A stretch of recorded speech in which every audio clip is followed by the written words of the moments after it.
Itu kenapa kita perlu disiplin. Nah, disiplin ini ketika saya coba cari bahannya yang pas gitu ya. Tuhan ingatkan saya pada 1 Korintus 9, 24, 27. Saya bacakan ya, karena tulisannya cukup kecil-kecil. Tidak tahukah kamu bahwa dalam gelanggang pertandingan semua peserta turut berlari, tetapi bahwa hanya satu orang saja yang mendapat hadiah. Karena itu larilah sedemikian rupa, sebegitu rupa sehingga kamu memperolehnya. Tiap-tiap orang yang turut mengambil bagian dalam pertandingan menguasai dirinya. Inilah disiplin diri. Menguasai dirinya dalam segala hal. Mereka berbuat demikian untuk memperoleh suatu mahkota yang fana. Tapi kita melakukannya memperoleh sesuatu mahkota yang abadi. Kalau orang ikut lomba saja tahu mereka harus menguasai diri, mendisiplin diri untuk meraih sesuatu yang fana. Hadiah kan fana ya, medali, trofi, mahkota yang fana. Tapi kalau kita melakukannya, kita menguasai diri kita mendisiplin diri kita, itu untuk meraih sesuatu mahkota yang abadi, eternal. Hadiahnya eternal. Sebab itu aku tidak berlari tanpa tujuan dan aku bukan petinju sembarangan saja memukul. Paulus ini hebat. Paulus itu bisa pakai perumpamaan yang luar biasa. Pinter memang Paulus ini. Nggak heran ya sebelum dia jadi Paulus, masih namanya Saulus. Dia masuk dalam golongan cendekiawan Kristen. Golongan Sanhedrin. Sanhedrin itu di atas, dalam tanda kutip, di atasnya Imam Farisi ahli Taurat. Kelompok elit. Nggak sembarang orang bisa masuk golongan ini. Ya, Paulus itu jago banget. Tetapi aku melatih tubuhku dan menguasai seluruhnya, supaya sesudah memberitakan Injil kepada orang lain, jangan aku sendiri tolak. Paulus sadar ketika Tuhan kasih dia talenta sebagai pengajar. Paulus itu pengajar yang luar biasa. Saya kalau baca surat-suratnya Paulus itu, keren banget lah. Ini orang pinter. Pinternya nggak karuan. Tapi ada orang-orang pinter yang nggak bisa ngajar. Ada loh. Profesor tapi begitu ngajar berantakan. Mahasiswanya nggak mudeng itu ngomong apa tadi. Karena memang dia pinter itu dirinya sendiri. Tapi Paulus ini enggak. Dia pinter dan dia bisa ngajarin orang lain supaya orang itu ngerti. Makanya Paulus meniru pola yang dilakukan oleh Yesus. Yesus itu ketika ngajar pakai perumpamaan-perumpamaan. Masih ingat ya Bapak Ibu ya? Supaya kontekstual. Dan Paulus itu termasuk penginjil yang kontekstual. Kepada orang Yunani, dia ngomongnya pakai idioms, pakai statement-statement, pakai contoh-contoh yang dimengerti oleh orang Yunani. Kepada orang yang Yahudi, dia ngomong pakai istilah-istilah, perumpamaan-perumpamaan yang orang Yahudi ngerti. Ini hebatnya Paulus. Nah, tapi dia sadar, begitu dia mau bersaksi tentang Yesus, mau mengajar tentang Yesus, dia harus pastikan dia sendiri mendisiplin dirinya supaya hidupnya sendiri pun mencerminkan firman Tuhan. Karena dia nggak mau perilaku dia jadi batu sandungan. Dia udah ngajar dengan benar sungguh-sungguh, dia udah melayani dengan sungguh-sungguh, tapi jangan sampai perilakunya di luar mimbar itu membuat orang tersandung. Maksud saya ya, jangan sampai Bapak Ibu yang sudah dipilih oleh Tuhan, dipanggil oleh Tuhan untuk melayani. Karena ibadah kita itu, Paulus kan bagus banget di Roma 12 itu. Ibadah yang sesungguhnya, ibadah yang sejati adalah ketika kita mempersembahkan tubuh kita. Eugene Peterson yang menulis terjemahan The Message menjelaskan dengan lebih sehari-hari lagi bahasanya. Mempersembahkan tubuh itu maksudnya apa sih? Ya kegiatanmu sehari-hari, your daily activity lives. Makanmu, tidurmu, kerjaanmu, cara ngomongmu, cara memperlakukan keluargamu, cara memperlakukan teman kerjamu, cara kamu bertindak, berperilaku. Itulah persembahan, itulah ibadahmu yang sejati. Jadi, makanya Paulus ngomong, dia make sure, dia disiplin diri dia, perkataan dia, perbuatan dia di luar mimbar itu tidak beda dengan apa yang diajarkan. Supaya jangan sampai dia udah ngajar dengan bagus, di hari hari Sabat ketika dia beribadah di bait suci, di gereja-gereja, istilahnya kalau konteks sekarang ya. Begitu Senin sampai Sabtu orang melihat bukan di gereja, loh kok kelakuannya kayak gini. Jadi sia-sia apa yang dilakukan. Nah tadi di ibadah saya sudah katakan bahwa yang bertugas menangkan jiwa bukan cuma Pastor Sam, Pastor Andi, bukan cuma para hamba-hamba Tuhan di gereja ini, tapi setiap dari kita. Setiap dari kita adalah surat terbuka. Jangan sampai perkataan, perbuatan kita dalam rumah tangga kita, dalam bisnis kita, dalam kerjaan kita malah membuat orang lain, ya Kristen kok gini ya, ngajak-ngajak saya ke gereja pelayanan tapi kok gini ya.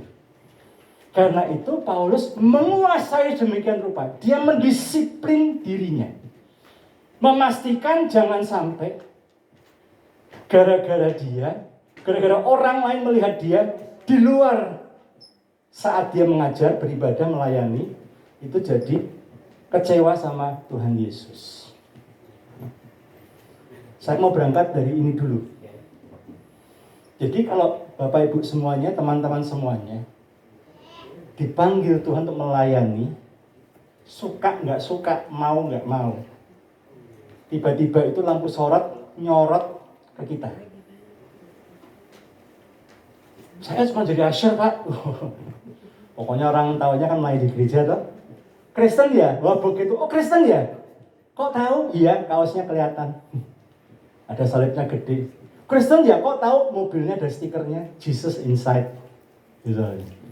Kristen ya, kok tahu tuh di rumahnya ada gambar Tuhan Yesusnya gede.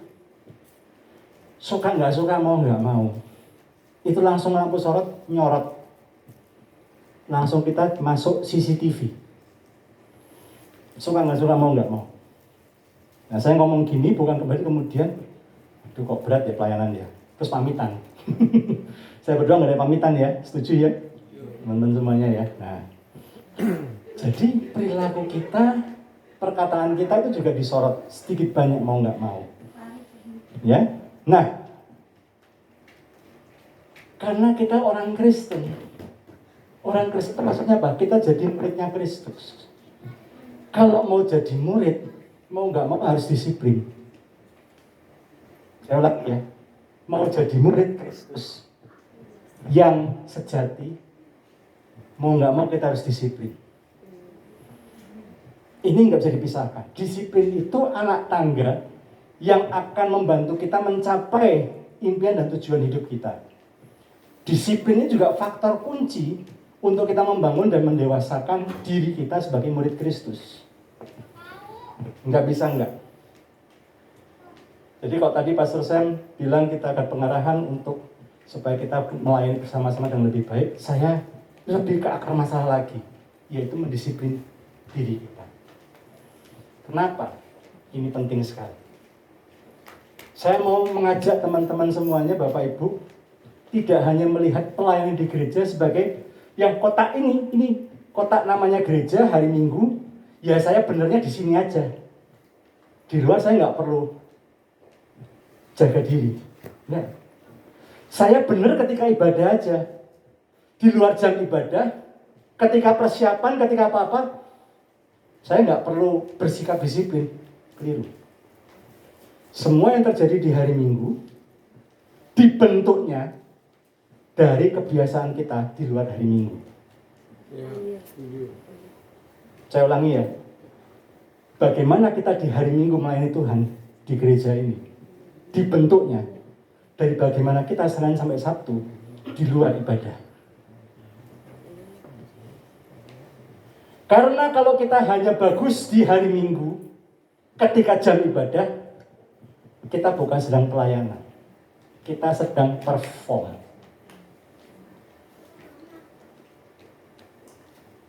Kita cuma perform doang. Pencitraan. Saya berkata dalam nama Tuhan Yesus, kita semua mulai nangkep nih. Saya mending ngomongnya agak sedikit lambat, saya tarik ke belakang. Tapi Bapak Ibu ngerti, kenapa dalam pelayanan kita nggak bisa main-main. Karena kita ini bagian dari orang Kristen, murid Kristus. Suka nggak suka, mau nggak mau. Begitu orang tahu kita Kristen, itu lampu sorot ditembakin ke kita. Kita langsung dipantau terus. Dan karena kita sebagai murid Kristus, suka nggak suka, mau nggak mau, ya kita harus melatih yang namanya disiplin diri ini. Nah, Kohim, emang perlu ya disiplin ya? Perlu banget. Alkitab kita, perjanjian lama, perjanjian baru, itu penuh dengan namanya disiplin. Dari sejak perjanjian lama, itu Tuhan itu mendisiplin umatnya. Cara Tuhan mendisiplin itu seperti seorang bapak yang mendisiplin anaknya. Coba kalau teman-teman perhatikan, Bapak Ibu perhatikan Ulangan pasal 8 ayat 5 dan Mazmur 6 ayat 2 serta Mazmur 38. Bagaimana Tuhan itu mendisiplin anaknya? Tuhan akan mendisiplin anak yang dia kasihi. Kalau nggak dikasihi, nggak akan didisiplin. Saya ngomong ke anak-anak, kami ngomong ke anak-anak kami, kalau papi mami masih cerewetin kalian, ngomelin kalian, negur kalian, kasih sanksi, itu karena sayang. Karena kalau papi mami tahu ini perilaku nggak benar, papi mami diemin aja. Papi mami salah di hadapan Tuhan. Papi mami nggak melatih kamu jadi orang hidupnya benar. Karena kamu Tuhan taruh di dalam keluarga ini. Tanggung jawab papi mami sebagai orang tua untuk melatih. Supaya nanti hidupmu nggak susah di dunia nyata. Kalau kamu udah benar dari sekarang karaktermu, nanti kamu kerja, kamu yang nikmatin hasilnya, bukan papi mami. Kalau kami negur mereka, kami marahin mereka, ngomelin mereka, ngajar mereka, tujuannya biar kamu benar, karena kamu jaga nama baik papi mami. Enggak, bukan itu tujuannya. Bukan demi nama baik papi mami. Bukan karena papi mami pelayanan keluarga, mau diomelin terus, ada salah dikit ditegur, dikoreksi, didisiplin. Tujuannya bukan buat papi mami kok. Buat kalian sendiri. Nanti kalau kamu udah punya karakter yang benar, cara kerjamu benar, kamu kerja dengan karakter yang baik, kamu akan dipercaya sama bosmu untuk hal-hal yang besar, proyek-proyek besar, tanggung jawab besar. Tapi kalau kerjamu berantakan, dan dari kecil kamu udah kelihatan kerjamu berantakan, papi mami diem aja, nggak didisiplin, nggak dikoreksi, nanti kamu kerja, nggak bisa kamu. Jadi, disiplin itu perlu. Tujuannya apa? Supaya Tuhan itu mau ciptaannya itu taat sama Tuhan. Hormat. Caranya Tuhan melakukan gimana? Dikasih pengajaran, dikirim hakim-hakim, dikirim nabi-nabi, diajarin. Ya kan? Dikasih nasihat. Kalau perlu dikasih penderitaan, diizinkan sakit. Di padang gurun itu prosesnya berat-berat, Bapak Ibu, 40 tahun. Gitu ya. Ngomel dikit, diserang ular. Ngomel lagi, enggak dikasih air. Ngomel, mati. Kejem. Tapi itu tujuannya baik. Untuk mereka belajar taat sama Tuhan. Karena Tuhan mau mereka jadi bangsa pilihan. Mereka jadi displaynya, contohnya. Ini loh, kalau orang takut akan Tuhan, itu kayak gini hidupnya. Mereka lupa. 40 tahun di padang gurun, nggak pernah ganti sepatu, nggak pernah ganti baju. Nggak rusak loh. Mereka lupa, sebelum mereka keluar dari Mesir, tetangga-tetangganya di Mesir kasih mereka macam-macam perhiasan apa semuanya. Makanya waktu bikin bait suci, nggak repot. Makanya waktu sampai ke tanah perjanjian, mereka udah enak. Mereka lupa itu semuanya. Nah, makanya disiplin. Ya. Termasuk saking udah bandelnya, Tuhan sampai izinkan mereka masuk pembuangan 70 tahun di Babel. Kayaknya kejem Tuhan ya. Untuk menyelamatkan mereka. Karena Tuhan itu mau mereka itu percaya kepada Tuhan. Dan mereka reuni lagi sama Tuhan di surga. Semua proses kehidupan kita di dunia ini, Tuhan itu maksudkan supaya kita ini reuni lagi sama Tuhan. Hidup kita dimurnikan, hidup kita dibenarkan. Kita menjadi semakin serupa dengan Kristus. Tuhan itu mau kita sebanyak-banyaknya reuni lagi sama Tuhan di surga. Untuk itu kita harus layak untuk masuk sana. Karena sejak kejatuhan manusia jatuh dalam dosa, manusia itu harusnya nggak layak untuk bersama dengan Tuhan. Tapi Tuhan melayakkan melalui karya penebusan Kristus di kayu salib 2000 tahun yang lalu. Tapi bukan cuma itu aja. Setelah itu ditata lagi hidupnya. Itulah disiplin. Wahyu itu kan perjanjian lama. Ada tidak perjanjian baru Tuhan mendisiplin umatnya? Ada. Nggak kalah banyaknya sama perjanjian lama. Dalam perjanjian baru penulis kitab Ibrani menyatakan Tuhan itu mendisiplin umatnya. Ibrani 12 ayat 5-6. Supaya taat kepada Tuhan. Diingatin lagi. Kedatangan Tuhan Yesus bukan untuk menghapus perjanjian lama loh. Yesus itu menyempurnakan perjanjian lama. Karena dalam praktek pelaksanaannya, sayangnya pemuka agama sempat melakukan praktek-praktek mengajarkan yang keliru. Yesus datang untuk menyempurnakan, ngoreksi beberapa yang keliru, tapi tidak menyediakan perjanjian lama. Jadi Yesus mendisiplin enggak? Yesus juga mendisiplin. Yesus penuh kasih. Disiplin. Karena Yesus sayang sama murid-muridnya. Murid yang bandel didisiplin. Jadi disiplin itu bagian dari kasih. Bukan dua hal yang berbeda. Disiplin nggak salah. Disiplin nggak jahat. Tapi kalau disiplin dilakukan dengan cara yang salah, memang jadi jahat. Karena itu disiplin dengan dasar kasih. Karena aku sayang, kami sayang sama anak-anak, maka kami disiplin. Kami bilang dalam bahasa Jawa ya, kalian, Pak yang udah diem aja, tak biarin kalian. Mau tidur jam berapa, nggak diomelin. Mau ngerjain PR apa nggak diomelin. Mau makan apa nggak diomelin. Kalian malah harus bertanya-tanya. Loh, kami ini anaknya Pak Mami nggak sih? Tapi kalau Pak Mami masih omelin, kalian tegur, kalian kasih sanksi, kedisiplin. Itu tandanya kalian masih Pak Mami perhatiin. Karena kalian itu anak. Yang setuju katakan amin. Kalau didisiplin, namanya anak pasti nggak terima. Namanya anak, karena masih anak-anak kan. Nggak ngerti kenapa kok nggak boleh. Pengennya begini, kenapa kok nggak boleh, nggak ngerti. Pasti berontak. Tapi kita jelaskan, tujuannya seperti ini. Gitu. Kita jelaskan kenapa harus dilakukan pendisiplinan. Kalau kita nggak koreksi dari sekarang, kamu bawa perilaku yang salah ini nanti sampai kamu besar, kamu yang repot. Tapi kalau kamu udah dibenerin dari sekarang dan kamu pelihara cara yang benar ini sampai nanti kamu besar, sampai nanti kamu kerja, kamu buka bisnis, kamu akan diberkati karena perilakumu benar. Yang setuju katakan amin. Jadi kita mesti melihat bahwa disiplin itu perlu dilakukan. Disiplin itu bukti kasih Tuhan. Meskipun yang awal-awalnya mendatangkan duka cita, pasti nggak enak, malu, sakit hati, sedih. Apalagi mungkin ditegur di depan umum. Bayangin loh, Petrus dikatakan nyalang kok iblis di depan teman-temannya. Muka mau taruh di mana? Tapi dia saking keselnya sama Petrus. Statementnya Petrus ini nggak benar, harus dikoreksi. Kok nggak ngerti-ngerti sih? Udah ikut Tuhan Yesus bertahun-tahun nggak ngerti-ngerti sih. Yesus itu Mesias. Tujuan Yesus bukan jadi raja seperti maunya mereka. Tuhan Yesus itu kalau kasih disiplin, dia nggak cuma menjatuhkan hukuman atau atau sanksi. Dia kasih pengajaran, dia kasih contoh, bahkan dia tegur dengan keras. Teguran itu untuk sebagai bentuk disiplinan. Setelah itu diajar yang benar gimana. Terus dikasih contoh. Itu proses pendisiplinan yang Jesus way. Itu cara Tuhan Yesus.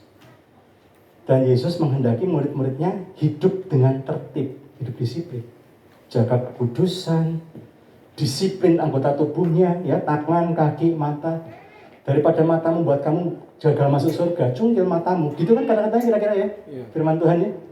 Kalau tanganmu gratilan, pengen nyolong terus, daripada tanganmu bikin kamu gak masuk surga, potong tanganmu. Keras memang bahasa Tuhan Yesus. Tapi tujuannya maksudnya itu.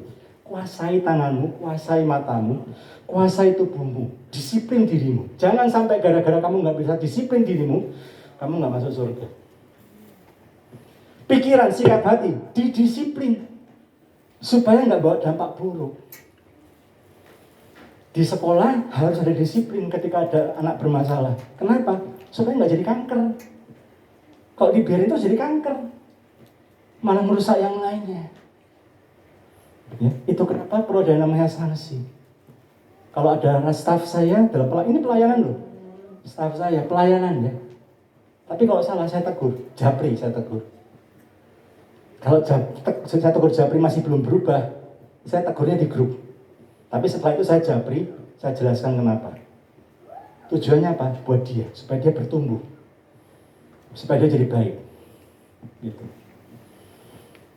Paulus pun cukup banyak menyinggung soal disiplin. Ini Paulus loh. Tegas nggak Paulus? Tegas. Ngajar keras. Tapi begitu ada yang ngawur, Markus sempat didisiplin sama Paulus. Gara-gara nggak mau diajak pelayanan bareng, tinggalin. Nggak main-main loh Paulus loh. Nggak diajak pelayanan, dikasih sanksi Markus ini. Sampai kemudian Markus menunjukkan kesetiaannya, dikasih sanksi tetap nggak ngomel, nggak kemudian meninggalkan Kristus gitu ya. Tetap melayani dengan sungguh-sungguh. Di akhir sebelum Paulus meninggal, Paulus bilang sama Barnabas apa? Ajak tuh Markus, saya mau ketemu dia sebelum saya pulang, sebelum saya mati. Jadi pendisiplinan diperlukan. Markus ketika didisiplin, sakit. Biasa diajak pelayanan, tiba-tiba didisiplin. Gara-gara dia punya keputusan yang salah. Didisiplin nggak ikut pelayanan, nggak diajak pelayanan. Tapi karena dia tetap setia Markus ini, makanya sebelum Paulus meninggal, Paulus bilang, saya mau ketemu Markus. Saya yakin salah satu, kenapa? Karena Paulus melihat Markus punya bakat dalam menulis, mencatat. Ini beberapa teman-teman teolog diskusi, kita simpulkan seperti itu. Paulus melihat Markus ini pintar mencatat. Makanya dia nulis Injil kan. 16 bab, cuma 16 bab, tapi ada hal-hal detail yang nggak termuat di dalam kitab-kitab yang lain. Kepada jemaat di Korintus, dia ajak mereka untuk mendisiplin diri. Kamu ada yang namanya Roh Kudus. Karena Paulus tahu, setelah manusia jatuh dalam dosa, nggak mudah untuk mendisiplin. Pengennya melakukan yang enak-enak, yang mau-mau, semau gue. Daging ini lemah. Tapi daging hanya bisa dikalahkan oleh Roh Kudus. Makanya kepada jemaat di Korintus, Paulus bilang, Roh Kudus itu diam dalam diri kamu. Supaya apa? Nuntun kamu, membantu kamu melakukan yang benar. Tapi supaya kamu bisa dengar suara Roh Kudus, suara pimpinan Tuhan, hatimu dulu harus bersih. Nah kalau hati isinya iri, dengki, dendam, amarah, ya nggak heran sering salah ngambil keputusan, sering salah bersikap. Karena nggak dengar tuntunan Roh Kudus yang sudah teriak-teriak mungkin dalam sini. Jangan lakukan itu. Ingat firman Tuhan. Jangan gitu. Ingat. Tapi karena menebalkan nggak pernah dengerin Roh Kudus, hatinya panas, dengki, iri. Wah enak aja ya. Dia ngomong gitu sama saya. Sopo kue? Kita sama-sama pengerja kok. Level kamu sama saya sama kok. Kok negur-negur saya? Siapa kamu? Siapa kamu ikut campur departemen saya? Misalnya. Waduh. Gak dengar suara Roh Kudus. Jemaat di Korintus diajak untuk menertibkan cara berpikir mereka. Yuk punya pola pikir yang benar. Punya paradigma yang benar. Dan Paulus pun juga mengajak jemaat di Korintus mendisiplin diri supaya apa?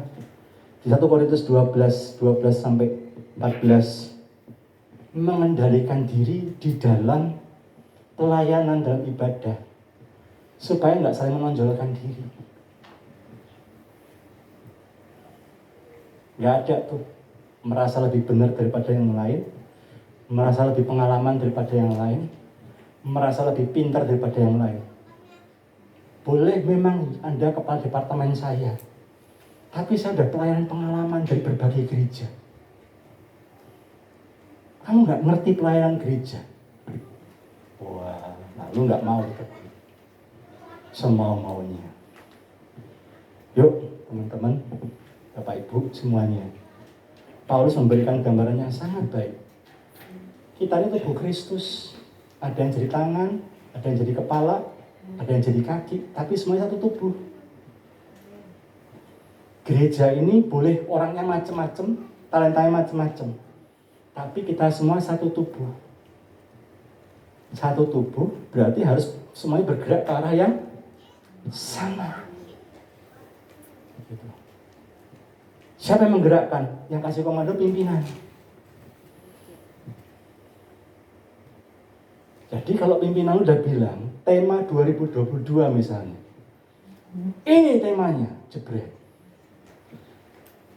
Januari temanya begini, Februari temanya begini, terus disusun semuanya misalnya.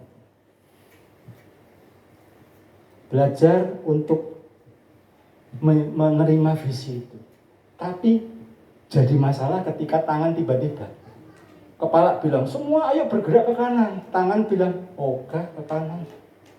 Kok kanan terus, bosen. Saya maunya kiri. Kebayang nggak? Ya kan? Kepala sampai kaki ke kanan, tangannya ke kiri sendiri. Nggak bisa.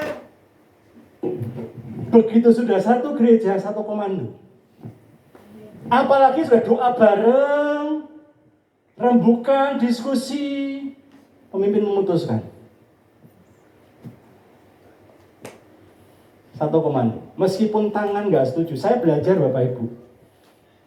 Saya pernah satu pelayanan sama TNI, beda divisi tadi. Dulu di atas saya itu Letkol Marinir, pensiunan Letkol Marinir. Dia bilang begini, saya belajar di militer. Jenderal tanya sama saya kasih pendapat. Tapi kalau jenderal sudah mendengar pendapat saya dan kemudian memutuskan beda dengan pendapat saya coba untuk diskusi. Tapi kalau jenderal mengatakan tetap ke sini, saya belajar untuk siap laksanakan.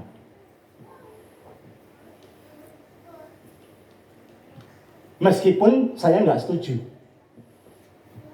Saya punya pandangan yang beda.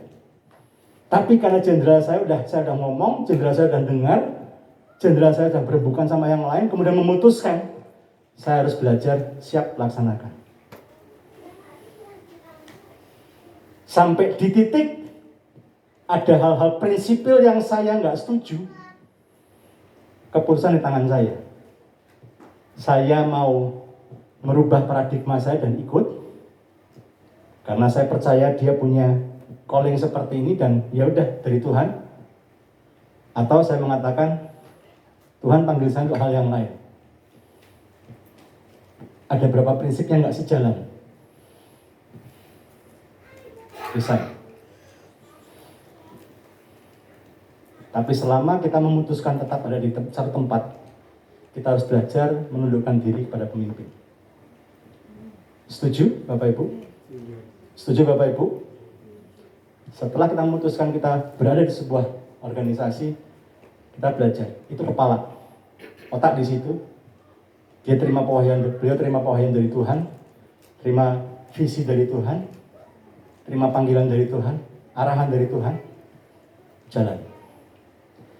Teknis pelaksanaan kita bisa diskusikan, tapi tujuannya harus satu arah dulu. Demikian juga di dalam kelompok-kelompok. Tidak boleh ada yang namanya room vision. Dari atas sudah ngomong, temanya begini, pemain musik, kelompok musik, kita terima dari Tuhannya beda. Kita mau lagu-lagunya nggak kayak gitu. Kita mau lagu-lagunya gini. Nggak bisa. Itu seperti tadi, kepala kaki mau ke kanan, tangannya mau ke kiri sendiri. Aneh kan? Aneh nggak? Ya udah kita belajar. Kita sampaikan pertimbangan kita apa. Tapi setelah kita masukkan pertimbangan, dibicarakan dalam kelompok, diputuskan, setelah keputusan, ya siap laksanakan. Belajar seperti itu. Itu termasuk disiplin. Dalam organisasi juga demikian.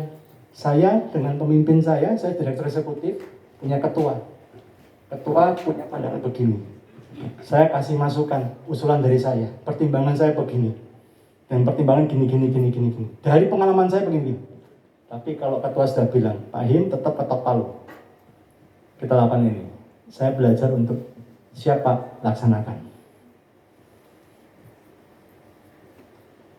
Saya taat bukan karena saya mau ngambil hatinya pemimpin. Enggak. Saya taat karena saya tahu ini pemimpin Tuhan tahu di atas saya. Dan saya latihan untuk taat sama Tuhan melalui saya taat pada pemimpin. Tapi, di luar dari meeting-meeting besar, pas lagi pergi bareng, ngobrol santai, di situ saya ngobrol sama pemimpin. Bareng-bareng ke puncak, satu mobil ngobrol, panjang lebar, saya berusaha mengenal pemimpin. Saya cerita tentang saya juga, jadi dia berusaha mengenal saya juga. Dia bisa ngerti pola pikir saya. Saya juga bisa nangkap pola pikir dia, supaya komunikasinya lebih enak.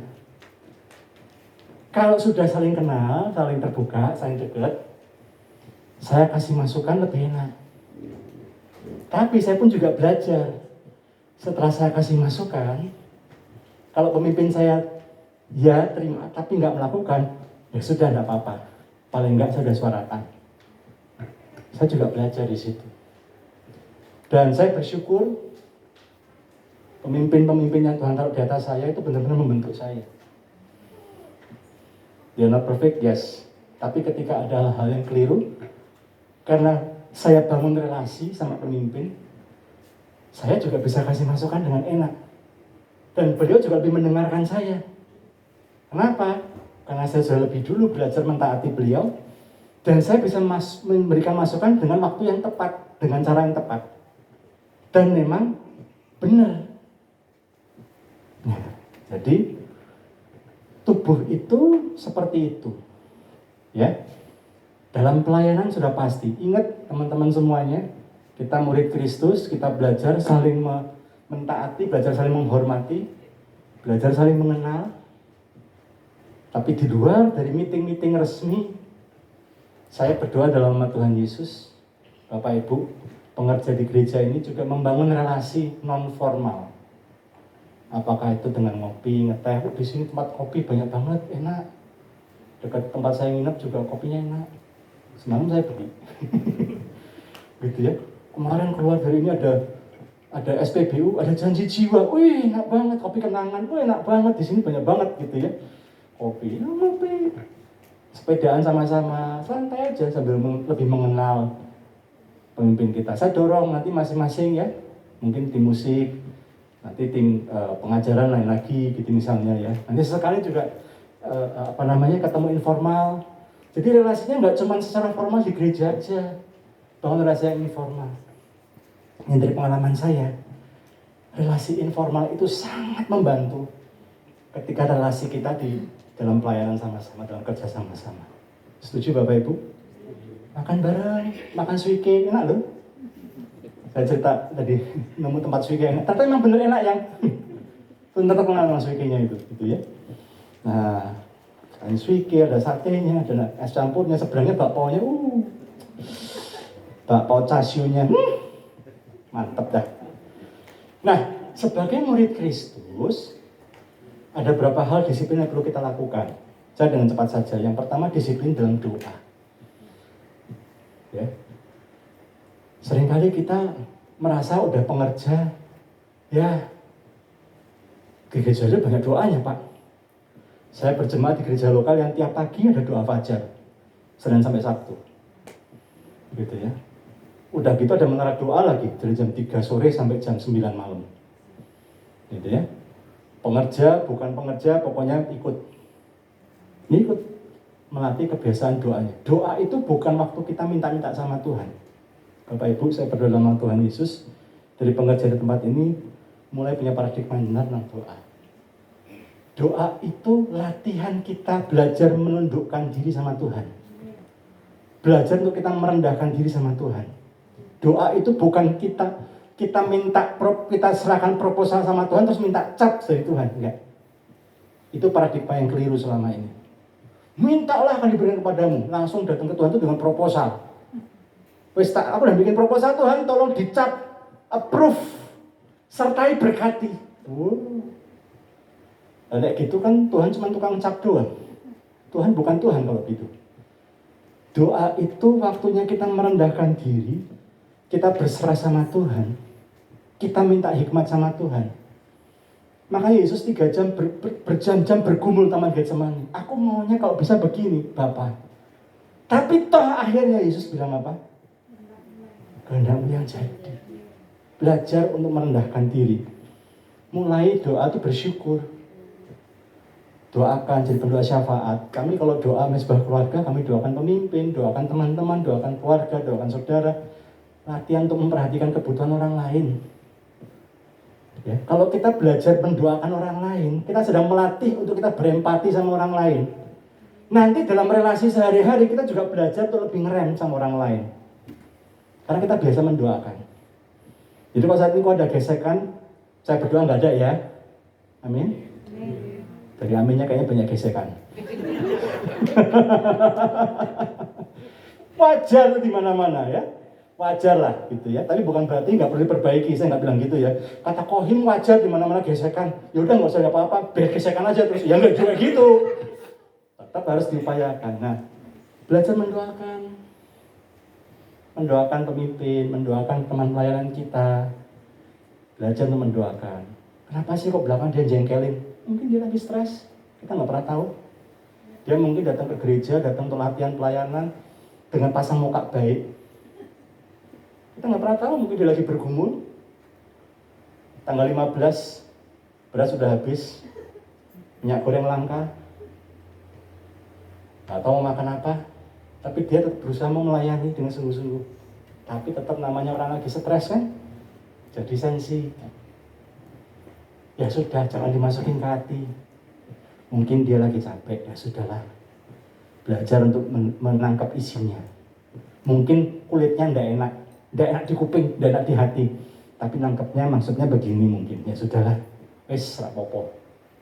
Itu doakan. Ya. Baru kepentingan pribadi kalau memang kita mau mendoakan. Yang kedua, disiplin dalam baca firman.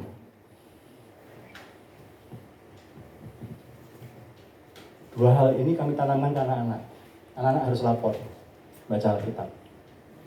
Dua hal ini yang sangat mendasar. Dua hal ini akan mempengaruhi yang lain. Mohon maaf ya Bapak Ibu ya. Mohon maaf nih. Kalau dua hal ini bolong-bolong, nggak disiplin dengan baik, ataupun kalau melakukan sikap hatinya nggak benar, kelihatan dari perilakunya kok. Karena kalau orang yang rajin berdoa dan rajin baca firman, firman itu akan membentuk pola pikirnya dia, akan mempengaruhi sikap dia, mempengaruhi perbuatan dia dan perkataan dia. Tapi kalau meskipun udah pelayanan, tapi kok ngomongnya masih nggak difilter, emosional, ada yang bermasalah di dua hal ini. Kami konseling Pak Sutri juga demikian. Pak Sutri yang lagi ada masalah keluarga, kami cek dua hal ini aja nih, doa baca firman, rata-rata bermasalah. Jadi untuk mau pulih, beresin dulu dua hal ini. Baca firman dengan teratur, doa dengan teratur. Doa pribadi, doa suami istri, doa kesepakatan. Kalau dua hal ini bisa dilakukan dengan benar, dengan sikap hati yang benar, kelihatan kok. Munculnya dari apa? Jadi lebih sabar, lebih ngertiin, lebih disiplin. Itu kelihatan. Karena makin kau baca firman Tuhan, kau makin mengenal Tuhan. Makin kau berdoa, kau makin belajar untuk menyerahkan hidupmu kepada Tuhan. Biar Tuhan yang pegang kendali. Dari situ, engkau terbiasa begitu. Maka kau terbiasa mendisiplin diri. Engkau belajar untuk menghormati orang lain. Belajar untuk menghargai waktu. Nah, setuju katakan amin. Ini yang basic banget. Tapi tolong yang basic ini jangan dianggap remeh. Karena yang basic ini akan menentukan yang lain. Dan akan kelihatan di bagian-bagian yang lain. Dari dua hal ini saja. Yang ketiga, disiplin dalam waktu. Buat prioritas waktu. Kalau mau diikutin nggak ada habisnya. Tapi kalau udah janjian latihan musik misalnya jam 2 pagi. Datanglah jam 2:05, jangan jam 2:05. Kalaupun terpaksa harus telat, tolong kabari pemimpinmu. Sorry ya, saya telat. Kayak kemarin, saya ditelepon teknik, pastor udah sampai mana? Ya ini sorry, ini telat, ini tadi macet. Terus ini juga saya udah di atas jalan tol layang. Waduh, pastor salah. Kalau mau tol Karawang Barat jangan lewat atas. Waduh, saya nggak tahu. Saya baca di koran tol atas itu turunnya di Karawang, ternyata Karawang Timur. Waduh, saya turun di Karawang Timur. Habis bayar tol Karawang Timur saya putar balik. Saya kalau dari tol Karawang Timur menuju ke hotel saya masih setengah jam lagi. Saya putar balik lewat tol Karawang Barat. Tapi saya kabarin gitu, saya update. Nah kalau memang mau telat, belajar untuk ngabarin. Sorry ya, tadi ada kerjaan di kantor belum selesai. Saya harus selesaiin dulu, supaya saya bisa berakhir pekan dengan tenang. Sorry ya, tadi udah mau berangkat, ada urusan intern rumah tangga. Anaknya rewel misalnya atau apa. Ya gak apa-apa, ya semua orang tahu kok. Tapi paling nggak dengan kau ngabarin, engkau menghargai teman-temanmu yang sudah datang on time. Engkau menghormati orang yang datang on time. Meskipun cuma latihan, meskipun cuma fellowship, meskipun cuma kumpul-kumpul biasa. Yuk belajar untuk menghormati dengan disiplin.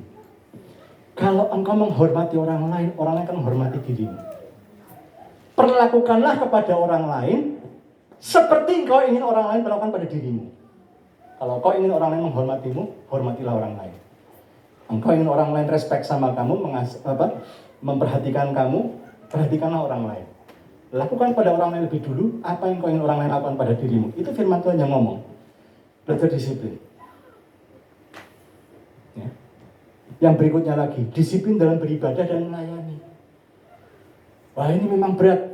Covid ini merubah paradigma tentang ibadah. Saya berdoa dalam nama Tuhan Yesus. Nanti saya tanya sama Nelson tadi gitu ya. Sempat online juga atau offline terus? Karena ada gereja-gereja yang offline terus. Nekat. Makanya jemaatnya banyak yang kena Covid. Tapi jalan terus ibadah offline-nya gitu ya. Ya gereja lain-lain lah ya. Kembali lagi masalah pemimpin. Saya nggak mau menghakimi gimana, tapi itu kalau dia dapat dari Tuhan yang begitu ya sudah gitu ya. Tapi ibadah, kalau kalian ya komsel. Ya di gereja di mana kami sekeluarga beribadah, itu mulai dari full timer sampai pengerja harus tertanam di komsel. Jangan berharap bisa melayani kalau nggak tertanam di komsel. Karena komsel adalah tempat di mana namanya penggembalaan benar-benar terjadi. Tapi kalau udah di komsel udah nggak disiplin, jangan harap bisa pelayanan. Nah, benar-benar komsel itu tempat digembleng. Waktu saya menggembalakan juga saya persyaratkan. Kita ada diakonia, tapi kalau mau terima diakonia, masuk dulu dalam komsel. Dipantau dulu, minimal berapa bulan di komsel, dipantau sama gembala komselnya. Disiplin namanya nih. Nah kalau komselnya aja nggak disiplin, waduh, sorry ya. Berarti nggak disiplin, berarti nggak serius, nggak sungguh-sungguh. Nanti dulu ya. Gitu. Kalau kita melayani, layanilah dengan semangat menyala-nyala. Ketika kita latihan, ketika kita komsel, ketika kita fellowship, ketika kita rapat, itu semua bagian dari kita melakukan sesuatu kemuliaan nama Tuhan. Kita lakukan dengan sungguh-sungguh. Kita main dengan sungguh-sungguh, kita meeting fokus sungguh-sungguh, kita latihan dengan sungguh-sungguh, kita ibadah dengan sungguh-sungguh. Itu semua karena kita mau mengucap syukur sama Tuhan. Karena Tuhan sudah mau turun dari tatanan di surga. Begitu besar kasihnya. Kenyamanan di surga ditinggalkan, mengambil rupa manusia, menebus dosa saudara dan saya. Disalib berjam-jam. Darah sudah mengalir kemana-mana. Bayangkan pengorbanan Kristus. Setiap kali kita mau malas-malasan dalam pelayanan, setiap kali kita mau ngapa-ngapain yang suka-suka kita dalam pelayanan, ingat pengorbanan Kristus. Layak nggak kita membalas kasih Kristus dengan sikap kita dalam pelayanan? Layak nggak kita membalas kebaikan Kristus itu dengan sikap kita kepada pasangan kita, dengan anak kita dan orang tua kita? Layak nggak?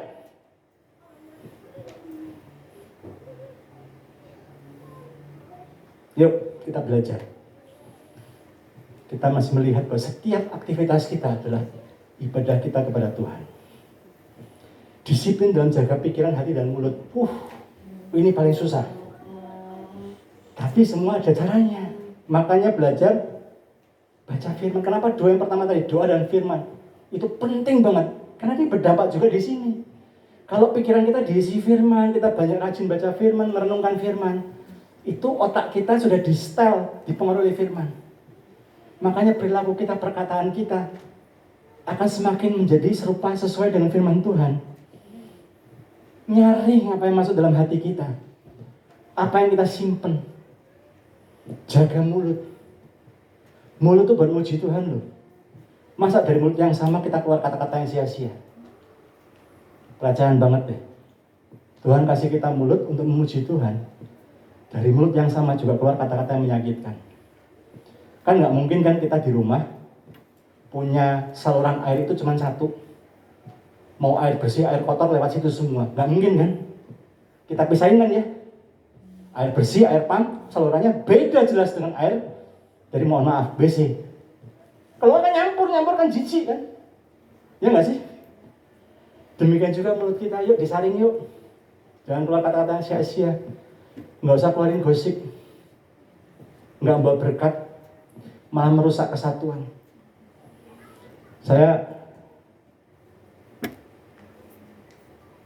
ngomong dengan saya berharap Bapak Ibu segera menerima dengan sikap hati yang benar. Bolehlah kita berteman dengan siapapun, tapi kalau ada satu orang yang kerjanya cuma gosip, terus ngomongnya jelek, terus ditegur nggak bisa, ini nggak bisa, tolong ya yang seperti ini dijauhin.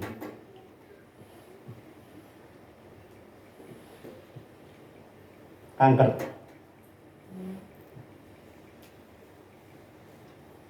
Halo?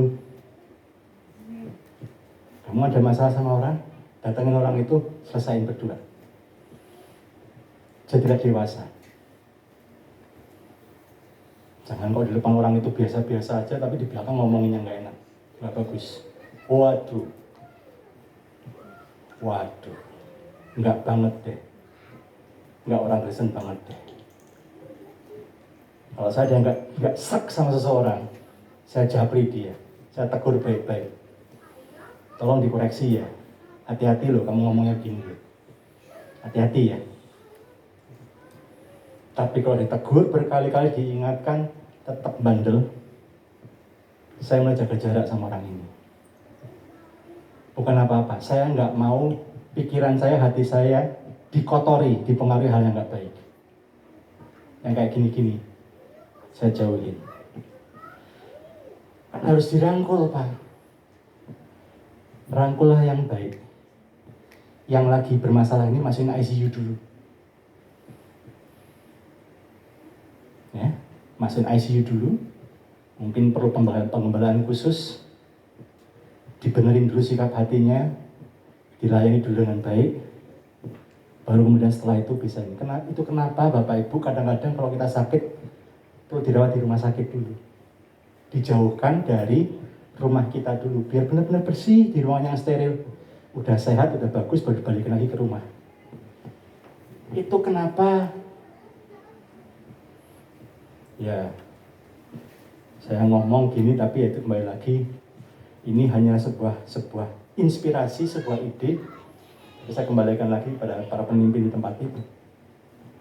Gembala di tempat saya melayani pernah ngomong gini, saya udah siap kalau memang pelayanan hari Minggu cuma ada satu keyboard. Kalau memang pemusik yang lain bandel-bandel nggak mau ikutin aturan, cuma pemain keyboard aja satu yang hidupnya masih benar, yang ikut aturan, dia aja yang pelayanan, yang lain gak usah pelayanan. Saya siap.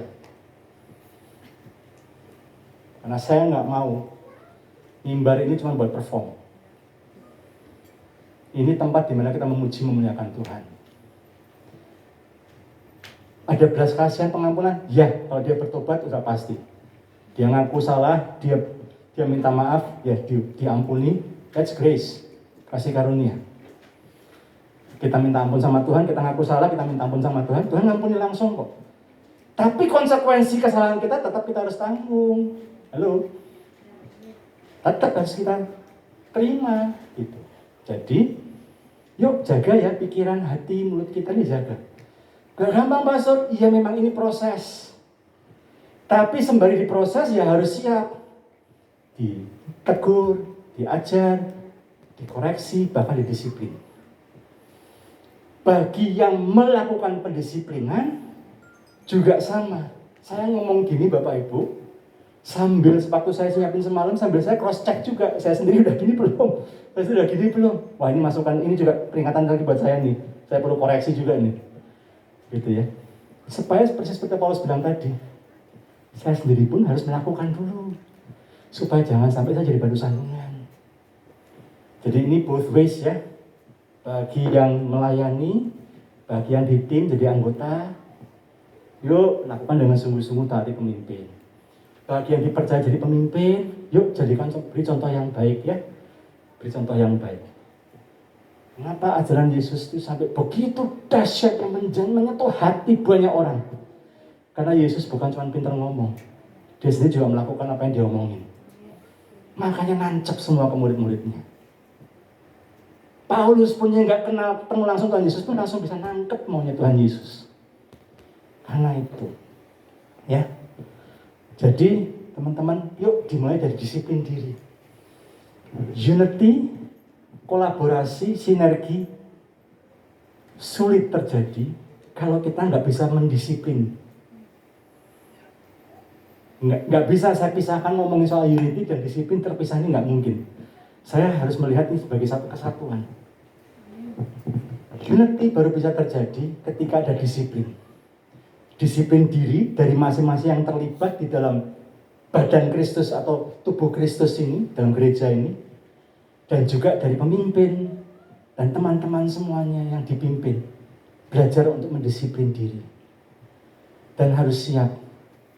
Ketika sudah ada aturan disepakati, kita langgar, kemudian ada teguran, ada sanksi, bersikaplah dewasa menerima. Ketika pemimpin saya bilang, Pak Him, dengar dulu. Jangan bantah dulu. Siapa? Saya diam dulu. Saya dengerin dulu dia. Kalau udah, begitu sudah, baik Pak, terima kasih, saya terima. Kalau boleh, saya mau koreksi beberapa hal, Pak. Gitu. Yang ini maksud saya begini, bukan begini. Oh ya udah, selesai. Tapi terima dulu tegurannya dengan sikap hati yang benar. Saya menutup dengan ini. 1 Timotius 4:7-8. Jauhilah tahayul dan dongeng nenek-nenek tua, latihlah dirimu beribadah.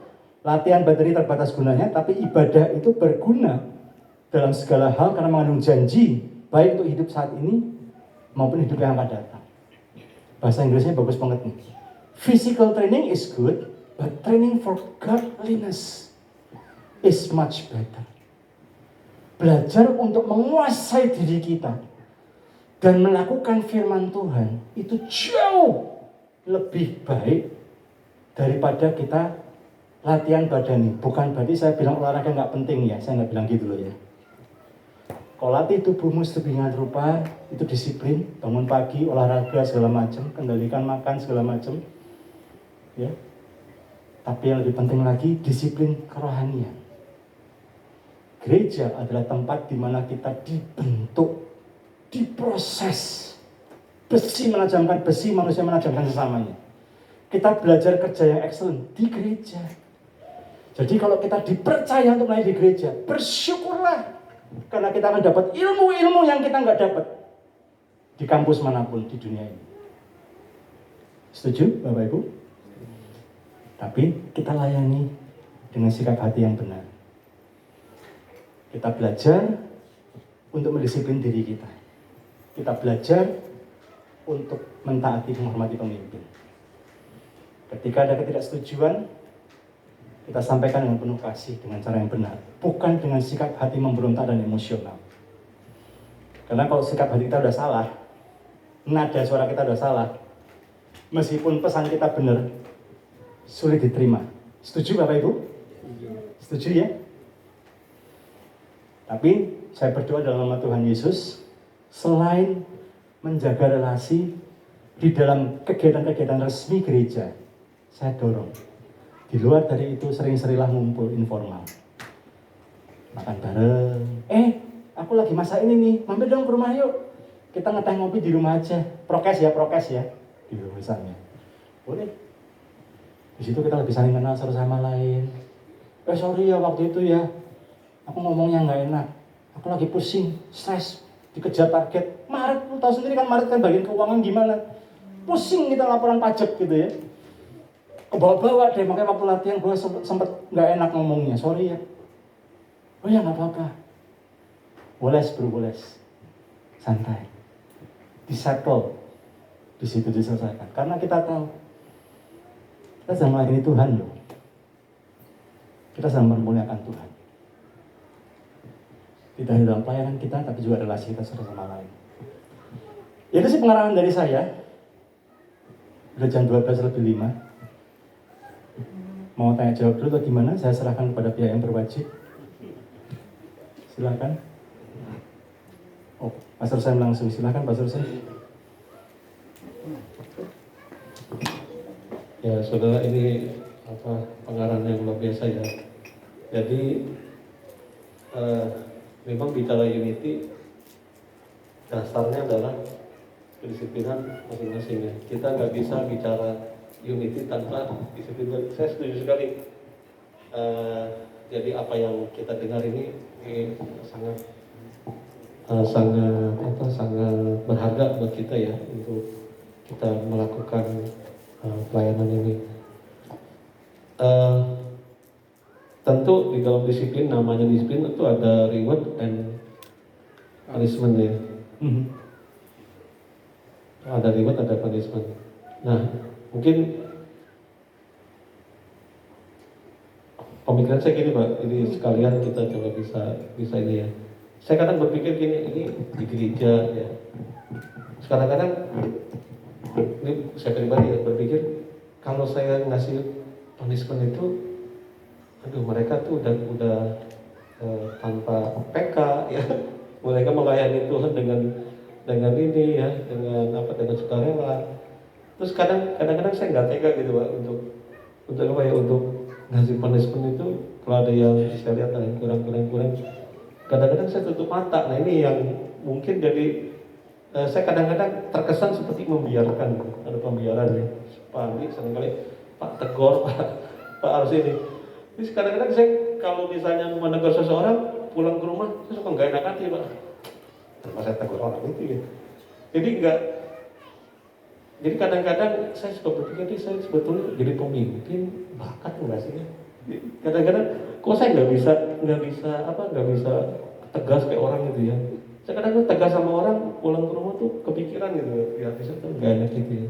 Makanya saya berpikir, ya udahlah, cobalah bener lah gitu.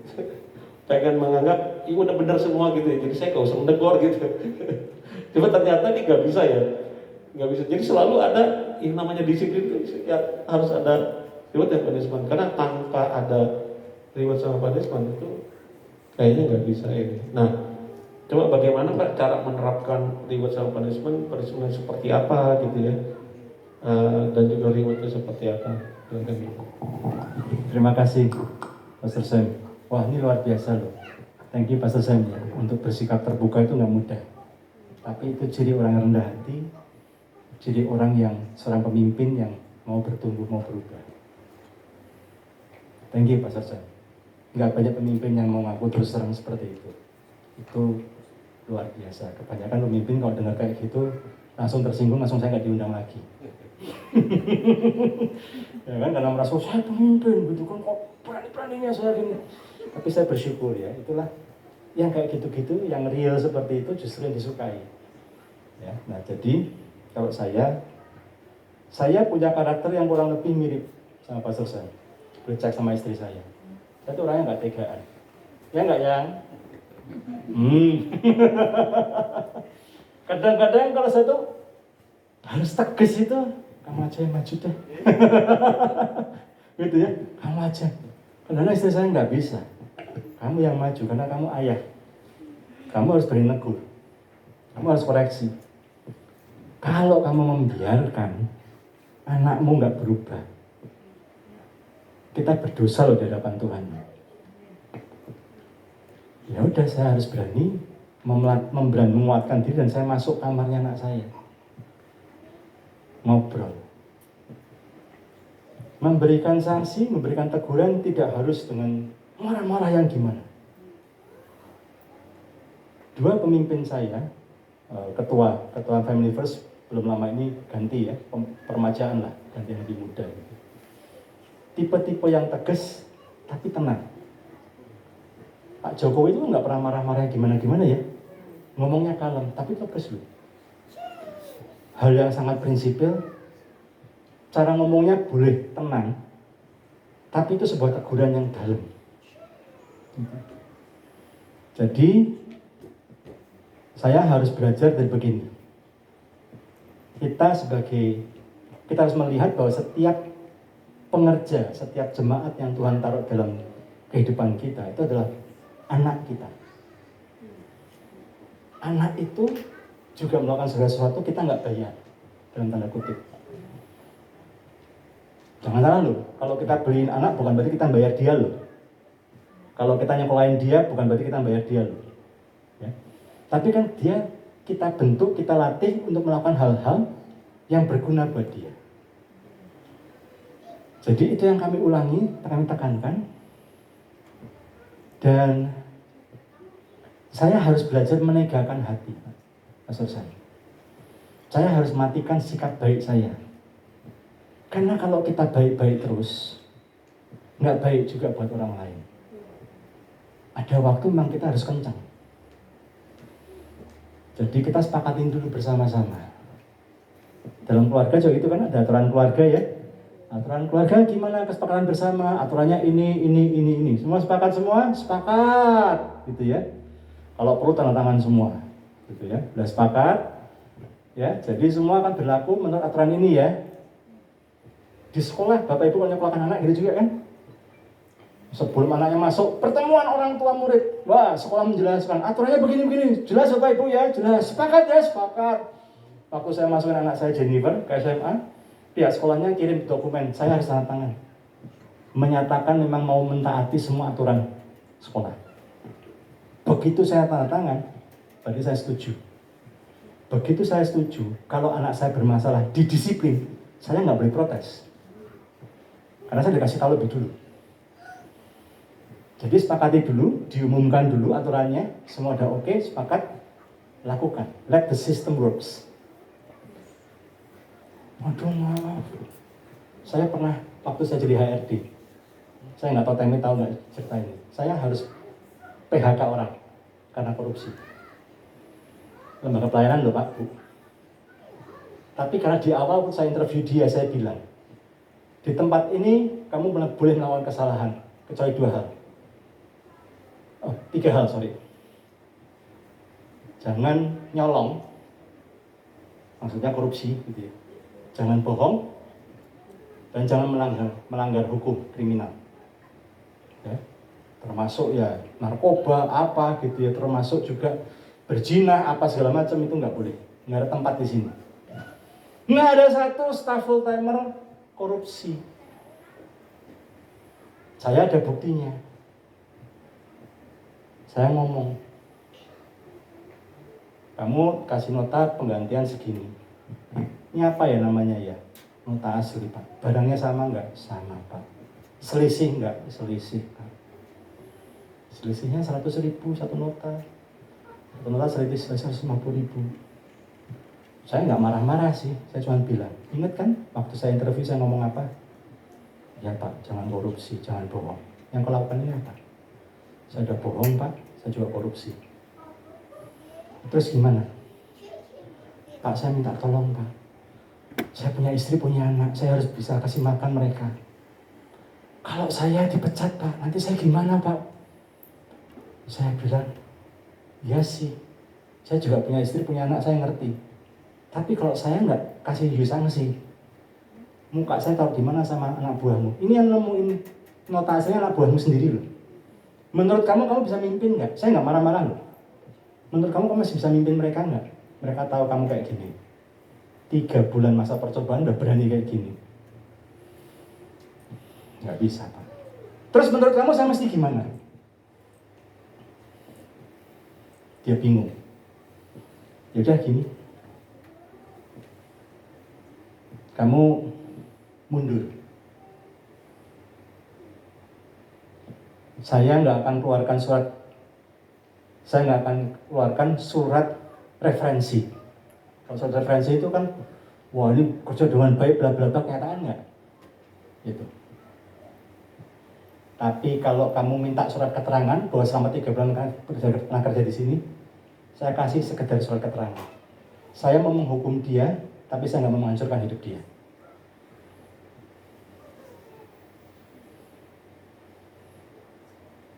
Tapi gimana Pak, nanti saya gini-gini, anak saya udah mau masuk. Sorry. Saya belajar tega Pak di situ Pak. Karena kalau saya tidak lakukan sesuai dengan aturan yang berlaku, yang sudah saya ingatkan sebelumnya, yang sudah saya komunikasikan sebelumnya, lah kan saya nggak bisa mimpin. Dan akhirnya jadi merusak moral yang lain. Akhirnya dengan sangat menyesal, saya harus terminate dia.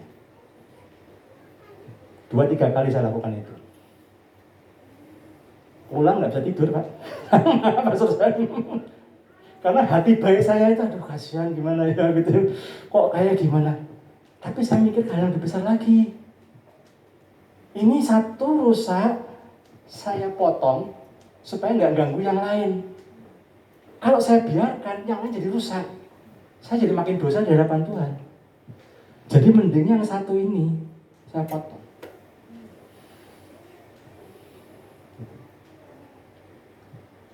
Karena sekali lagi kita punya tanggung jawab, kita punya pertanggungjawaban kita di hadapan Tuhan. Jadi tegas, tegur, tapi kalau memang sudah tegur 2-3 kali tidak ada perubahan, mengulangi hal yang sama, maka berarti tegurannya harus dilakukan dengan lebih keras. Kalau dalam parenting, tegur baik-baik masih belum berubah, tegur keras belum berubah, sanksi diberikan. Ya. Di gereja di mana saya berjemaat, kami berjemaat, waktu saya gembalakan juga pernah kita sanksi pengerja. Jangan pelayanan dulu 2 bulan, duduk diam manis, catat khotbah, datang komsel, itu tok kerjaannya. Setelah dia belajar menunjukkan kesetiaan di proses mau, gimana? Udah bisa belum naik mimbar? Silakan. Dijadwal lagi bisa nggak? Bisa. Karena selama 2 bulan, sesuai kesepakatan, sesuai aturan yang ada, dia sudah menjalani sanksinya. Dia menunjukkan itikat baik. Dulu orang Israel selalu bikin mezbah sebagai peringatan. Betul, Bapak Ibu? Disiplin itu adalah tugu peringatan bahwa kita pernah salah, supaya kita nggak mengulang lagi kesalahan yang sama. Tugu peringatan juga buat teman-teman yang lain. Jangan sampai mengulangi kesalahan yang sama. Nah, tapi ini memang perlu kesepakatan dengan seluruh tim pemimpin dan kesediaan dari semua pengerja untuk mentaati aturan yang sama. Sekali lagi, jangan punya konsep gini loh. Ini gereja berlaku benar, udah mau ngasih saya PK-nya cuma kecil, disiplin saya. Itu berarti kau bukan pengerja, kau orang upahan. Engkau bukan murid Kristus, engkau orang upahan. Itu mental orang upahan. Di sini kita dilatih jadi murid Kristus, bukan orang upahan. Saya ke anak-anak saya, kami selalu ngomong, punya sikap mental anak. Meskipun bukan jadwalmu, tapi kamu tahu meja berantakan, rapiin dong. Namanya anak kok, ini rumah bersama kok.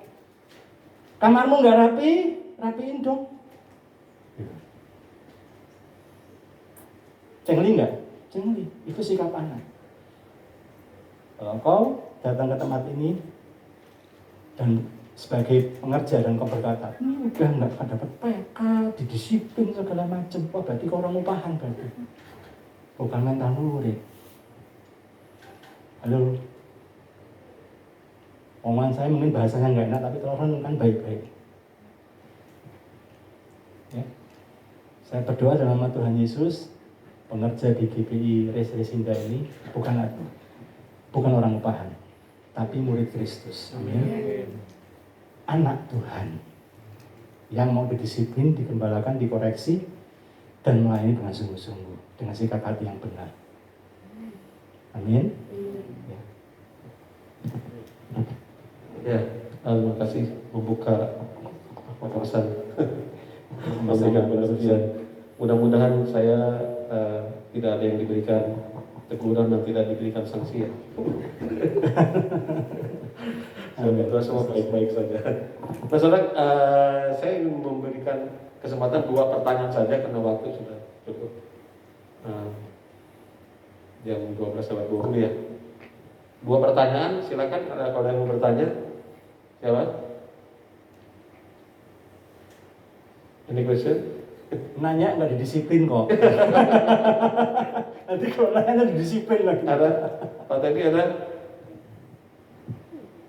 Belum Mas. Belum. Atau yang ingin memberikan masukan atau apa? Atau ya, Pak Yana satu lagi siapa? Ya, Istiawan ya. Oke, Pak Yana ya. Silakan Pak. Ya ini bagus. Jadi menurut saya setiap jabatan yang diberikan gereja atau siapapun harus dikasih konsep tadi. Jadi konsepnya kamu nih misalnya jabatannya A. Nah kamu nih harus begini kesepakatan ini baik tertulis maupun pribadi, lebih bagus tertulis ya Pak ya, supaya jangan sampai dia merasa nggak melanggar karena nggak ada kesepakatan gitu. Kadang-kadang kan kita dikasih jabatan kita nggak tahu fungsinya apa, tugasnya apa, resikonya apa dan sebagainya. Setuju Pak. Organisasi itu sangat penting, perlu ada kejelasan, perlu ada satu bagian tugas yang jelas, pemenang yang jelas, seberapa jauh dia punya wewenang, lalu kemudian bagaimana interaksi dengan siapa, gitu ya. Nah saya percaya begini, ini mumpung kita masih satu keluarga yang belum terlalu besar, gitu ya. Nah kalau dari yang keluarga yang belum terlalu besar ini kalau kita rapiin, sistem kita siapin, itu seperti infrastrukturnya kita siapin. Kalau infrastruktur udah siap, udah kuat, kita mau tambahin jemaat berapapun kita siap. Setuju Bapak Ibu? Tapi kalau Tuhan lihat kita infrastrukturnya belum siap, mungkin itu kenapa Tuhan belum jawab, belum tambah-tambahin jiwa. Karena kantongnya belum kuat. Jadi harus dibangun infrastrukturnya dulu. Terima kasih Pak Yohanes. Jadi harus jelas ya, masing-masing fungsi, jabatan, wewenang, dan kemudian interaksinya dengan siapa, kalau ada masalah dengan siapa, itu yang Yitro ajarkan kepada Musa sebetulnya. Ya, Pak, siapa tadi? Ya, silakan Pak. Terima kasih. Sama-sama. Mungkin ini pertanyaannya aneh gitu. Cuman saya sempat bagaimana hubungan disiplin itu dengan kuasa-kuasa roh jahat itu. Sedangkan kuasa roh jahat kan menimbulkan kemalasan dan lain-lain. Gitu. Bagaimana kita mematahkannya itu. Oke, baik, terima kasih. Terima kasih. Sejak kejatuhan manusia jatuh dalam dosa, makanya kan kita akan lebih mudah melakukan hal-hal yang nggak baik. Contoh, anak kecil itu nggak usah diajarin, itu kan jadi anak egois. Ada yang ngajarin anaknya sengaja egois? Nggak ada kan? Tapi anak tuh nggak diajarin bisa kok egois loh. Lagi main ya, mau dipinjam temennya nggak boleh. Ya kan? Terus dia udah selesai main ini, dia taruh, dia main yang lain, ada orang lain ngambil mainannya itu. Dia bisa balik lagi loh, direbut loh. Terus sudah bingung, siapa yang ngajarin? Nggak ada. Naturnya memang begitu. Sejak kejatuhan manusia jatuh dalam dosa, manusia lebih gampang berbuat dosa daripada berbuat hal yang benar. Itu kenapa perlu lahir baru terima Tuhan Yesus. Setelah terima Tuhan Yesus, lahir baru, diisi yang benar. Ya, makanya baca firman, doa yang benar gitu ya, dan segala macam. Kalau memang dalam sejarah hidupnya pernah ada ikatan dengan kuasa gelap. Ini ya, makanya kan beberapa gereja itu ada dalam dasar-dasar kekristenan itu ada salah satu yang berkaitan dengan berhadapan dengan kuasa kegelapan. Mungkin dulu tanpa sadar pernah disembayangkan misalnya, pernah minum ini, pernah minum itu, dikasih ajian ini itu gitu ya. Nah ini memang karena dalam sejarahnya pernah demikian, ini perlu dilayani secara khusus, didoakan. Tapi setelah didoakan pelayanan pelepasan, dia harus diisi yang benar. Itu kenapa ya penting sekali sistem dalam tanda kutip ya. Bagi jemaat baru diarahkan ikut kelas pembinaan rohani dulu, dasar-dasar kekristenan ya, supaya punya konsep yang benar, sikap hati yang benar, pola pikir yang benar ya. Beberapa gereja menyebutnya dengan membership class, kelas keanggotaan. Ada yang pakai istilah SOM, SPK, ada yang SPY, apalah namanya lah, itu cuma istilah aja. Tapi itulah kesempatan untuk kita mulai benahin dari dasar. Nah setelah tahu dasar yang benar seperti apa, terus sadar memang di masa lalu mungkin bukan saya Pak, tapi mungkin kakek saya pernah belajar keris, apa semua segala macam ilmu ini itu pernah ritual di Gunung Kawi, pernah ritual di gunung mana gitu ya. Terus mengikat perjanjian, punya ajian segala macam, ya ini berarti harus diberesin dulu kan, dibersihkan. Makanya dalam kasus-kasus tertentu perlu diberesin. Setelah itu dimuridkan, diisi dengan yang benar. Ya, dalam prosesnya itu disiplin. Makanya dia perlu mentor, perlu kelompok pemuritan, ada mentornya yang ngecekin, perhatiin, ngingetin, gitu ya, bagi hidup, proses. Sambil ketika dia kelihatan setia di Komsel, kelihatan setia, mulai ini sambil kita mulai coba kamu ada panggilan pelayanan enggak, kamu punya talenta apa, punya bakat apa misalnya, gitu ya, mulai diarahkan sesuai dengan talentanya. Itu prosesnya seperti itu. Jadi kalau ditanya, kalau udah terikat dengan kuasa kegelapan atau udah kuasa kegelapan seperti apa? Ya dia dibereskan dulu, ikatannya dipatahkan dulu, setelah itu dia membangun disiplin rohani. Bangun mesbah, doa, baca firman, muji nyembah Tuhan. Kalau kita membentengi diri kita dengan disiplin rohani yang baik, kuasa-kuasa kegelapan itu nggak bisa mempengaruhi kita. Kecuali kita buka celah, nah itu masalahnya. Terjawab ya Pak ya? Ya. Baik, itu jawaban dari saya. Ada lagi? Satu lagi nih. Wah, silakan. Iya. Ya, takut nggak bisa tidur Pak. Ya, mudah-mudahan pertanyaan saya bisa ditangkap ya Pak. Mungkin kurang jelas atau gimana. Nggak apa-apa Pak. Cuma saya gini, saya melihat selama ini beban gereja ini ada di pundak Pak Sam. Ya, karena saya lihat juga karena memang kebijakan-kebijakan ya memang ada di pundak beliau gitu, Pak. Nah saya berharap, bukan berharap, sebenarnya seperti apa sih organisasi rohani yang ideal gitu ya buat sebuah gereja supaya semua yang ada di dalamnya memiliki beban yang sama gitu terhadap gereja itu gitu ya. Jadi apakah setiap kebijakan yang harus diambil itu harus didiskusikan. Nah dari diskusi itulah nanti dimunculkan kebijakan. Jadi artinya pasien tidak menanggung beban itu sendiri.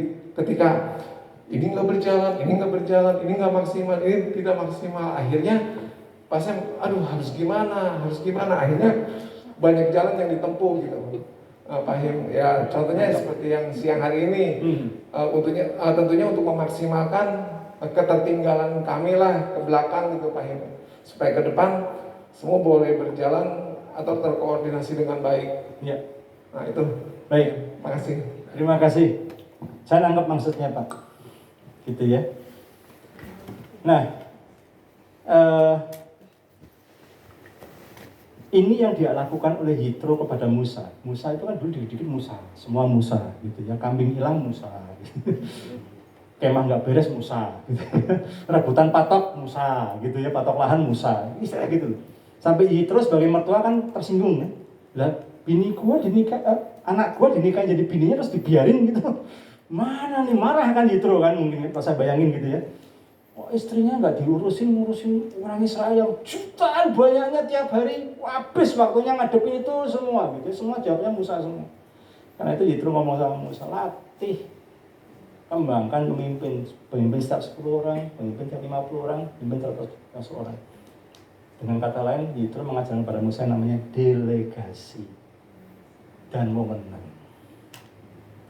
Dan ini sesuatu yang Pak Sam sebagai gembala, Andi sebagai wakil perlu duduk bareng dan kemudian coba dilihat dari sekian banyak orang ini mana yang memang sudah terbukti setia, bisa taat selama ini bagus, ya.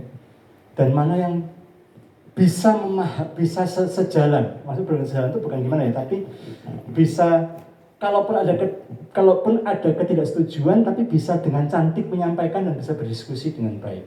Ujung-ujungnya bisa mengerti sama-sama ketujuan yang sama. Nah itu dulu.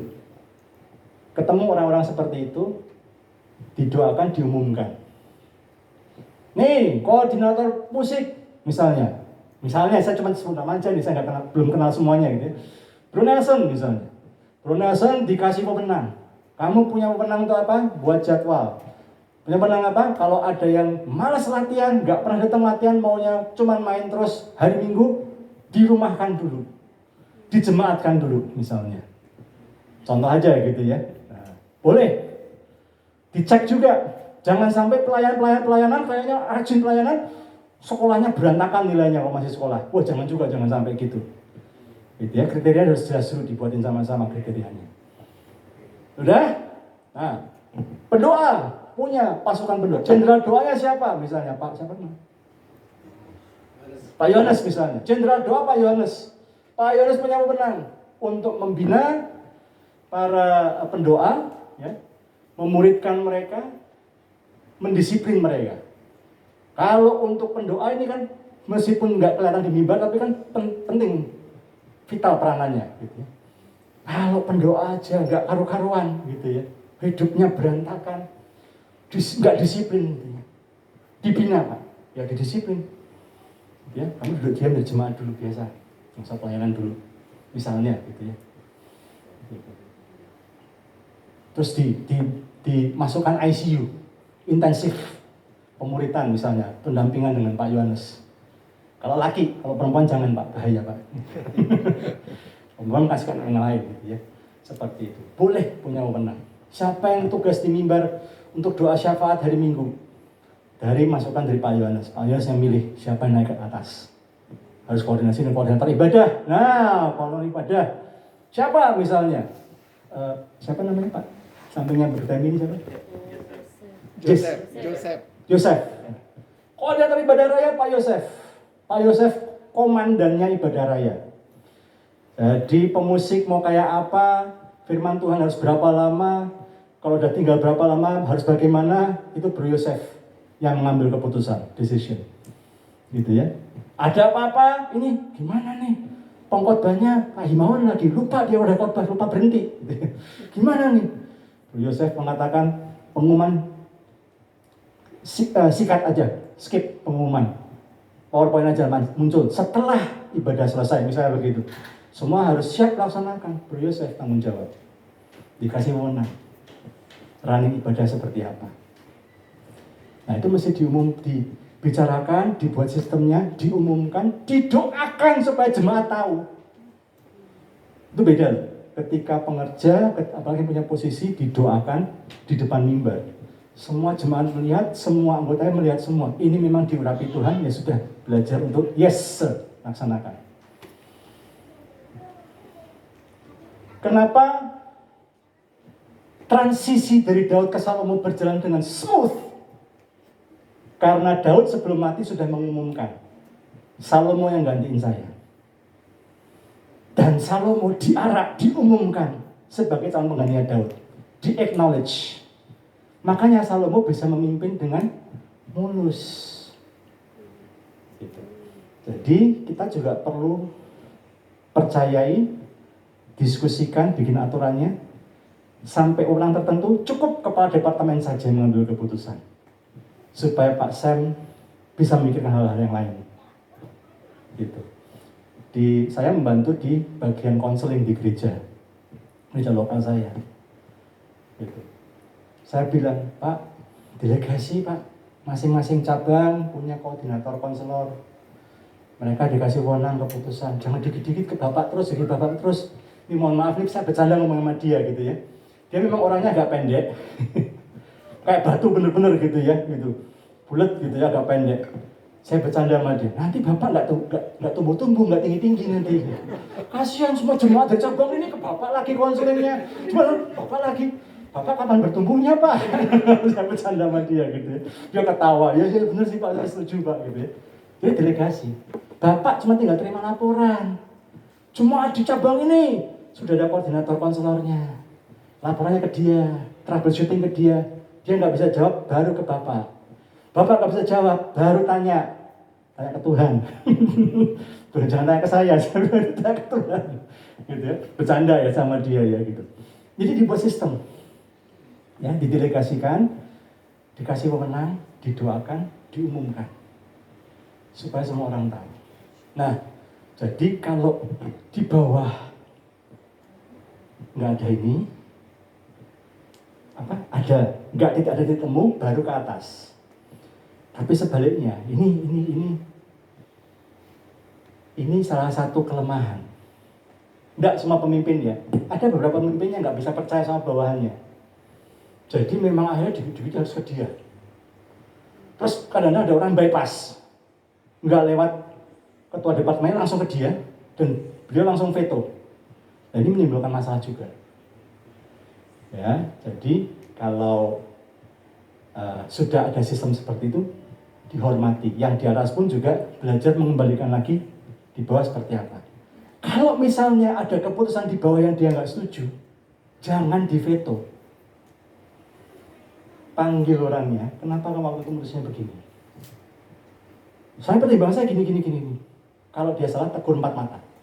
Harusnya kamu pertimbangkan ini juga. Kamu jangan pertimbangkan ini. Kamu kemarin kekerasan kamu negurnya. Apalagi depan umum, gak bagus itu. Anda jangan gitu ya. Tegur 4 mata, tapi jangan diveto di depan yang lainnya. Supaya dia, wibawa dia sebagai pemimpin gak dirusak. Jaga juga nama baiknya. Kalau di bawah nggak setuju, lapor ke atas jangan langsung veto. Dia bilang apa? Gini, taati dulu, jalan dulu. Meskipun mungkin sebagai pemimpin nggak cocok sama keputusan di bawah. Jalanin dulu, tegur 4 mata tapi di belakang. Lain kali jangan ambil keputusan kayak gitu ya. Keputusannya harus kayak gini, sesuai ketentuan kita, kesepakatan kita ya. Jangan jauh-jauh dari situ. Jangan bikin keputusan sendiri. Seperti itu dinamikanya. Ya, Pak Teddy ya. Baik, makasih Pak Yan. Sama-sama. Dan kalau misalnya di kepemimpinan ada 3-4 orang, beberapa gereja juga mengambil sistem seperti itu, sistem kepenatuaan ya. Jadi masing-masing ada bagiannya. Urusannya apa? Pengajaran sama ini. Urusannya apa? Ibadah raya sama ini.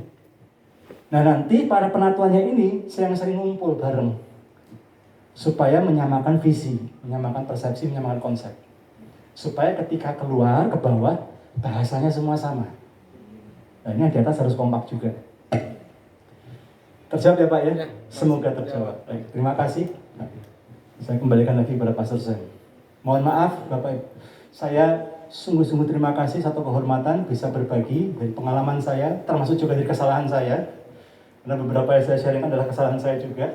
Supaya tapi dari Bapak Ibu mau stay sampai jam segini dan rela untuk menahan laparnya, saya melihat Bapak Ibu semangat mau melayani. Amin. Saya percaya gereja ini menjadi gereja yang dipakai Tuhan. Amin. Tuhan Yesus memberkati.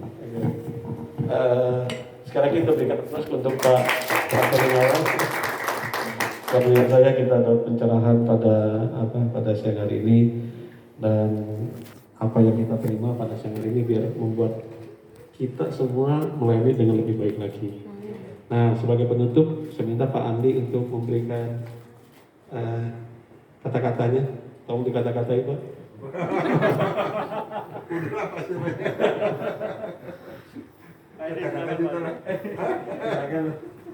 Mau ngomong apa Pak?